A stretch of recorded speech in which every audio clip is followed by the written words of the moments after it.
Animal Contest is a thing that exists, and I honestly don't know why.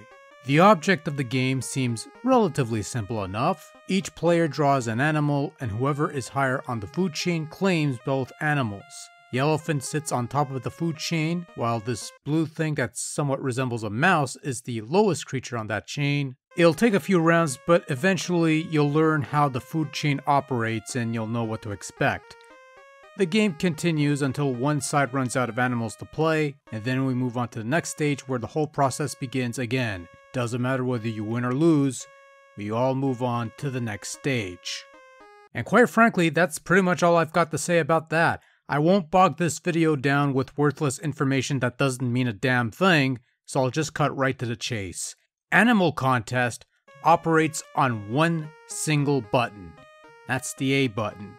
And that A button is used to draw an animal.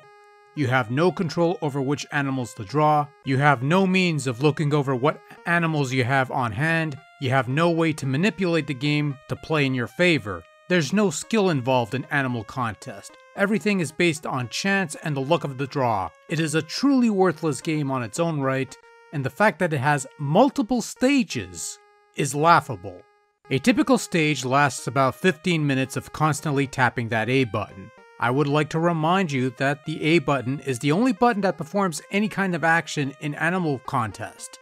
The B button doesn't do anything, the D-pad does nothing, select and start does nothing, so you don't even have a pause button, not that you really need it. Only the A button to draw animals. And if you think the two-player game will be any better, then with all due respect, you are even dumber than I thought you were, and I don't even know you. On the bright side, if you want to call it that, I suppose the animals are depicted well enough that you could recognize what they're supposed to be. The background colors change between stages, so that's a rather nice effect, I guess. The title screen isn't too bad looking, it's simplistic, but it's okay looking. The music, on the other hand, is the drizzling shits. Short, repetitive, and never-ending. Perfect for waffles. Nobody is going to get... Well, actually, one guy might get it. Maybe.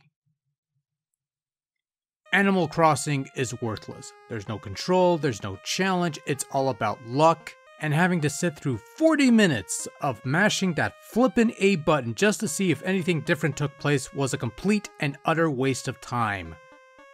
I don't even know why I'm talking about this still. I should probably just stop right now and maybe, you know what...